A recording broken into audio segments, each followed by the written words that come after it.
Soal-soal kayak gini pasti sering muncul di seleksi CPNS, kedinasan, bahkan TNI Polri. Ini adalah tipe soal analogi. Dan sekarang kita bakal bedah materinya.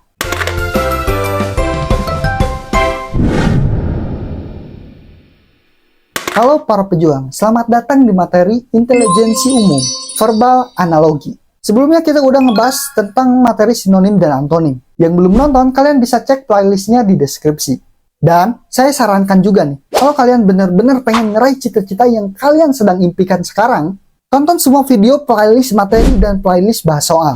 Karena bukan cuma pengetahuannya aja yang didapat, tapi terdapat banyak tips dan trik yang bisa membuat kalian mudah menaklukin soal seleksi. Jadi jangan malas buat nonton. Oke, sekarang kita masuk pada materinya. Analogi. Bisa diartikan sebagai persamaan atau persesuaian antara dua benda yang berbeda atau dua unsur yang berbeda. Dalam soal analogi itu terdapat ciri khas simbol perbandingan atau titik dua kayak gini ya. Nah, tugas kita adalah mencari jawaban yang tepat untuk mengisi titik-titik supaya sesuai atau sebanding dengan pernyataan di sebelahnya.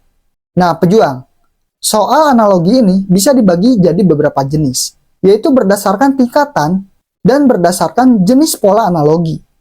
Oke, mari kita pelajari perlahan. Kita pahami dulu berdasarkan tingkatan. Jika berdasarkan tingkatannya, biasanya ada analogi 2 kata dan analogi 3 kata. Jadi nih, per analoginya ada yang 2 kata dan ada juga yang 3 kata. Kemudian, jika berdasarkan jenis pola analogi, pola pertanyaannya itu ada yang memilih pasangan atau ada juga yang melengkapi pasangan analogi. Perbedaannya sederhana. Jika memilih pasangan analogi, yang kita cari itu adalah pasangan analogi yang tepat dan sesuai dengan pasangan analogi di soal. Sedangkan kalau melengkapi, kita cuma cari beberapa kata. Biasanya 1 atau 2 kata ya, yaitu untuk melengkapi kata yang belum punya pasangan analoginya. Nah, kita pilih kata yang paling sesuai dengan analogi sebelah dan kata pasangannya. Oke, sampai sini paham kan tipe-tipe soal analogi? Nah, soal analogi, baik yang berdasarkan tingkat dan jenis pola analoginya, keduanya sama-sama dicari apa hubungan atau pola antar kata yang ada di soal. Ada nih, hubungan atau pola antar kata dalam soal analoginya yang wajib kalian tahu. Sebelumnya, ini untuk para pejuang ekstra. Kalian bisa berlangganan di channel ini buat ngedapatin puluhan konten eksklusif. Ada latihan intensif, pembahasan soal berdurasi panjang, rangkuman dan latihan soal yang bisa kalian unduh, masuk grup diskusi, soal-soal harian, dan masih banyak lagi. Kalian bisa dapatkan semuanya dengan berlangganan. Nah, sekarang kita masuk pada materi. Pola apa saja sih yang sering muncul dalam soal-soal analogi? Ada beberapa pola yang mungkin wajib kalian tahu, supaya nantinya kalian tahu nih kemungkinan-kemungkinan pola yang terbentuk dalam membaca atau menentukan alur soal analogi nanti. Nah, pejuang, dari sekian banyak pola, yang paling banyak muncul adalah pola-pola ini. Di antaranya itu ada pola fungsi, seperti kayak di tabel ini. Kata telinga dengan dengar memiliki analogi dengan kata mata dan juga lihat.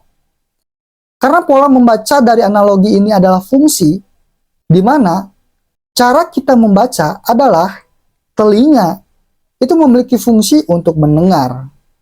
Nah, dan salah satu contoh analogi yang cocok adalah kulit memiliki fungsi untuk meraba. Oke, sampai sini paham kan? Nah, pola lainnya yaitu ada yang berupa pasangan sinonim, antonim, pekerjaan, sebab akibat. Nah, ini nih yang paling sering muncul, yaitu sebab akibat ya. Kemudian pola urutan juga bisa.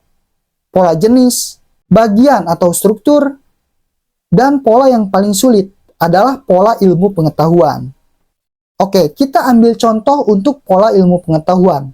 Yang pertama ini adalah pasangan kata psikologi dan perilaku yang memiliki analogi dengan kata teologi dan agama. Kalau dalam bentuk soal, mungkin ini bakalan agak susah. Soalnya ada kata yang tidak umum diketahui Contohnya kayak teologi ini. Nah, kalau kita baca polanya, contohnya kita mulai dari kiri dulu. Psikologi adalah ilmu yang mempelajari tentang perilaku. Nah, analoginya, teologi merupakan ilmu yang mempelajari tentang agama. Contoh lain dari pola ilmu adalah mata uang dan ibu kota negara. Nah, untuk menjawab soal seperti ini, tentunya kita harus punya pengetahuan lebih tentang identitas masing-masing negara kan. Ya contohnya kayak gini, kita bakalan gak bisa jawab nih kalau kita gak tahu ibu kota dari Nepal. Dan mungkin pada akhirnya kita bakalan ngejawab ngasal.